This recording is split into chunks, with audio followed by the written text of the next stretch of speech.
Hello friends, तो चलिए newspaper पढ़ना शुरू करते हैं। और कुछ लोग कहते हैं कि न्यूज़पेपर पढ़ना उनको ज़्यादा समझ में नहीं आता, तो हम आपको न्यूज़पेपर इतना आसान तरीके में पढ़ाएंगे कि आपको लगेगा कि यार न्यूज़पेपर पढ़ना इतना आसान भी हो सकता है क्या।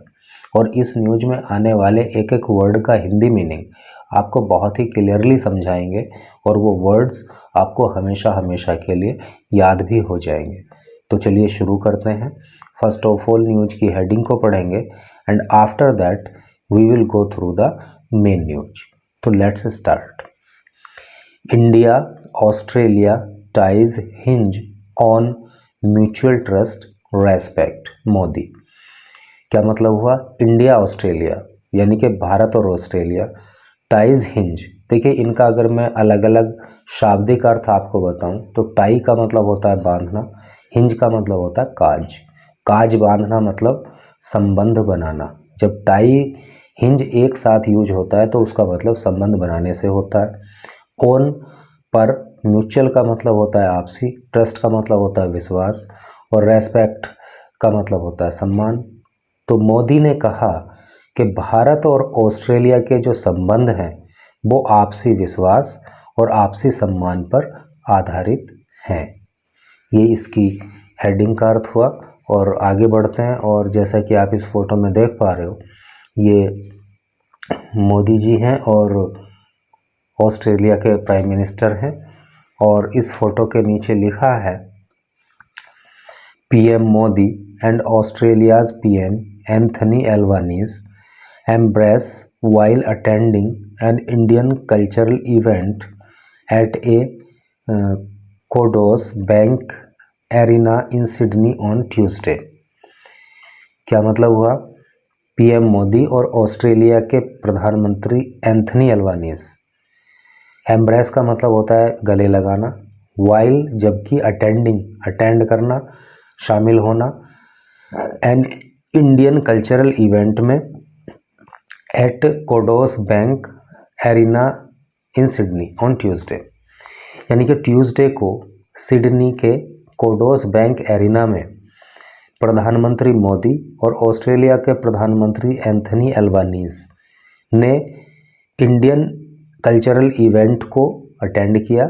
यानी कि इस कार्यक्रम में वो शामिल हुए और एक दूसरे को गले लगाया। जैसा कि आप यहाँ पिक में भी देख पा रहे हो कि वो एक दूसरे को गले लगा रहे हैं। तो चलिए अब न्यूज को पढ़ते हैं डिटेल में। Sydney New Delhi, thousands of Indian from across Australia on Tuesday. Thousand of Indian यानी कि हजारों भारतीय, फ्रॉम अक्रॉस ऑस्ट्रेलिया पूरे ऑस्ट्रेलिया से, ऑन ट्यूसडे मंगलवार को, accorded a rousing welcome to PM Narendra Modi. Accord a rousing welcome का मतलब होता है गर्मजोशी से स्वागत करना। तो उन्होंने जो है पीएम नरेंद्र मोदी का गर्मजोशी से स्वागत किया एट ए डायस्पोरा इवेंट। डायस्पोरा का मतलब होता है प्रवासी। प्रवासी कार्यक्रम के दौरान एट ए कोडोस बैंक एरिना। जो कार्यक्रम कहाँ पे हुआ? कोडोस बैंक एरिना में। कहाँ पे? इन सिडनी, सिडनी में।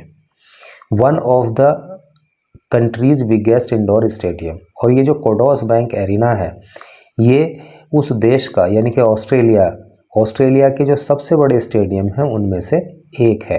तो यहाँ तक का अर्थ मैं समझता हूँ कि आपको क्लियर हो गया होगा कि ऑस्ट्रेलिया के अंदर जो स्टेडियम्स हैं, सबसे बड़े बड़े स्टेडियम, उनमें से एक स्टेडियम है कोडोस बैंक एरिना जो कि सिडनी में है। तो इस कोडोस बैंक एरिना स्टेडियम में एक कार्यक्रम आयोजित हुआ, प्रवासी कार्यक्रम आयोजित हुआ। और इस कार्यक्रम के दौरान वहाँ पे पूरे ऑस्ट्रेलिया से हजारों भारतीय इकट्ठा हुए और इन सब ने मिलकर प्रधानमंत्री नरेंद्र मोदी का गर्मजोशी से स्वागत किया। तो मैं समझता हूँ कि आपको इसका अर्थ क्लियर हो गया होगा। आगे देखते हैं। PM Modi and his Australian counter part. प्रधानमंत्री मोदी और उनके ऑस्ट्रेलिया के काउंटर पार्ट। काउंटर पार्ट का मतलब होता है समकक्ष। यानी कि ये इंडिया के पीएम हैं तो वो ऑस्ट्रेलिया के पीएम हैं, तो ये एक दूसरे के समकक्ष हो गए। जैसे कि मान लीजिए उत्तर प्रदेश के सीएम हो और मध्य प्रदेश के सीएम हो तो वे दोनों एक दूसरे के काउंटर पार्ट हो गए। तो इस तरह से करके एड्रेस्ड संबोधित किया, एंड इंटरेक्टेड और बात की, with A gathering of, gathering का मतलब होता है लोगों का इकट्ठा होना, भीड़, ऑफ ओवर 20,000 पीपल, 20,000 लोगों से भी अधिक की, ड्यूरिंग विच, जिसके दौरान Anthony Albanese described, Anthony Albanese ने डिस्क्राइब किया, वर्णन किया या कहा, हिम उन्हें, एज द बॉस। तो टोटल का अर्थ क्या हुआ कि प्रधानमंत्री नरेंद्र मोदी और उनके समकक्ष यानी कि एंथनी अल्बानीज ने 20,000 लोगों से भी अधिक लोगों को संबोधित किया, उनके साथ बातचीत की, और इसी दौरान एंथनी अल्बानीज ने मोदी को बॉस कह के बुलाया। ठीक है। द लास्ट टाइम आई सा someone on this stage was Bruce Springsteen in 2017। Last time का मतलब होता है पिछली बार।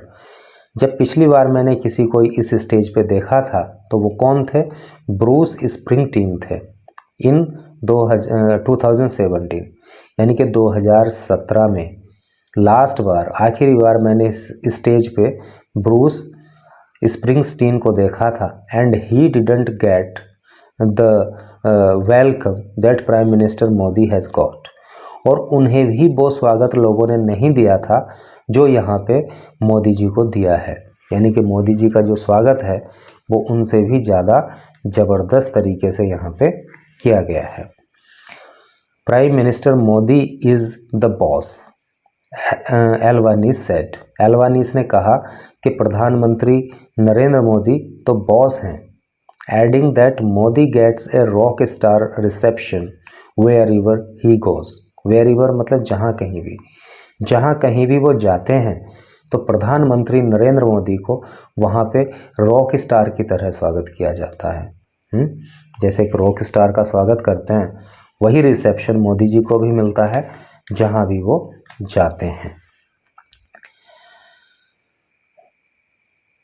Springsteen 73 is known to his fans as the boss. और जो स्प्रिंगस्टीन्स हैं जिनकी उम्र 73 साल है वो अपने फैंस के बीच में, अपने प्रशंसकों के बीच में बॉस के रूप में जाने जाते हैं। इन हिज एड्रेस, अपने संबोधन में, मोदी हाईलाइटेड, मोदी ने प्रकाश डाला किस बात पर? म्यूचुअल ट्रस्ट, आपसी विश्वास पर, म्यूचुअल रेस्पेक्ट, आपसी सम्मान पर, एज द फाउंडेशन, फाउंडेशन के रूप में, यानी कि फाउंडेशन का मतलब नींव, नींव के रूप में, of the close historical ties between India and Australia. Close मतलब घनिष्ठ, हिस्टोरिकल ऐतिहासिक, टाइज संबंध, बिटवीन बीच में, इंडिया एंड ऑस्ट्रेलिया, इंडिया और ऑस्ट्रेलिया के। तो भारत और ऑस्ट्रेलिया के बीच में जो ऐतिहासिक घनिष्ठ संबंध हैं तो उनकी नींव प्रधानमंत्री मोदी ने आपसी विश्वास और आपसी सम्मान को बताया। And under scored the numerous element that bind the two countries. And under score का मतलब होता है बल देना, जोर देना, और ये जोर देकर कहा उन्होंने किस बात को? न्यूमरस एलिमेंट, अनेक, न्यूमरस का मतलब होता है अनेक, एलिमेंट मीन्स तत्व, दैट बाइंड, और उन्होंने जो अनेक तत्व हैं, अनेक तथ्य हैं, अनेक बातें हैं जो दो देशों को आपस में बाइंड करती हैं, दो देशों को आपस में बांधती हैं, उन पर भी उन्होंने जोर दिया। Our positive cooperation is growing, our हमारा पॉजिटिव सकारात्मक कोऑपरेशन मतलब सहयोग, इज है ग्रोइंग प्रगति कर रहा, आगे बढ़ रहा, इन एरियाज़, एरियाज़ में, क्षेत्रों में, लाइक जैसे कौन कौन से क्षेत्रों में हम आगे बढ़ रहे हैं? क्लाइमेट एक्शन, जलवायु के क्षेत्र में, डिजास्टर मैनेजमेंट, आपदा, डिजास्टर का मतलब आपदा होता है, यानी आपदा प्रबंधन के मामले में, स्ट्रेटेजिक टेक्नोलॉजीज़ के मामले में, रिलायबल सप्लाई चेन, रिलायबल का मतलब होता है भरोसेमंद, विश्वसनीय, विश्वसनीय सप्लाई चेन के मामले में, education and health security, education और हेल्थ सिक्योरिटी के मामले में। ही सेड, उन्होंने कहा। ही लाउडेड द कंट्रीब्यूशन, लाउड का मतलब होता है प्रशंसा करना, ही लाउडेड, उन्होंने प्रशंसा की, द कंट्रीब्यूशन, कंट्रीब्यूशन का मतलब होता है सहयोग, उस सहयोग की, एंड सक्सेस और सफलता की, of the Indian community in Australia. Community का मतलब समाज या समुदाय। तो भारतीय समाज के लोगों ने जो ऑस्ट्रेलिया के अंदर सफलता प्राप्त की है, जो सहयोग किया है, उसके लिए उन्होंने उन लोगों की प्रशंसा की। Calling them cultural and brand ambassador of India. और उन लोगों को जो भारतीय प्रवासी वहाँ पे हैं, उनको उन्होंने जो है भारत का सांस्कृतिक एम्बेसडर यानी कि राजदूत बताया। The government said in A statement. ये बात जो है सरकार ने अपने एक स्टेटमेंट में कही। स्टेटमेंट का मतलब होता है बयान। Modi also outlined India's growing achievement on a global scale and noted that the world is increasingly interested in India's success stories. Modi also outline. Outline का मतलब होता है वर्णन करना, बताना। मोदी ने कहा, मोदी ने वर्णन किया इंडियाज भारत के ग्रोइंग बढ़ते हुए अचीवमेंट उपलब्धियों का on a global scale. Global का मतलब वैश्विक, स्केल का मतलब हो गया पैमाना, स्तर। तो क्या अर्थ हुआ कि ग्लोबल स्केल पर यानी कि वैश्विक स्तर पर जो भारत की अचीवमेंट्स हो रही हैं, भारत की जो उपलब्धियां बढ़ रही हैं, उनका वर्णन मोदी जी ने किया। एंड नोटेड, और कहा that the world is increasingly का मतलब होता है काफ़ी या तेज़ी से या बहुत ज़्यादा। तो देश जो है, दुनिया जो है, तो वो काफ़ी तेज़ी से रुचि ले रही है in India success stories, Bharat की सफलता की कहानियों में। तो this was the news and I think you have learned a lot from here. ये न्यूज़ थी और मैं समझता हूँ कि आपको बहुत कुछ सीखने को मिला होगा। और जैसा मैंने आपको बताया था कि सब कुछ आपको समझ में आने वाला है, न्यूज़पेपर रीडिंग आपको आसान लगने वाली है। तो अगर आपने लास्ट तक इस न्यूज़ को देखा है, पढ़ा है, आई मीन टू से, तो मुझे बताना कि आपको न्यूज़ समझ में आई या नहीं आई। And thanks for watching the video.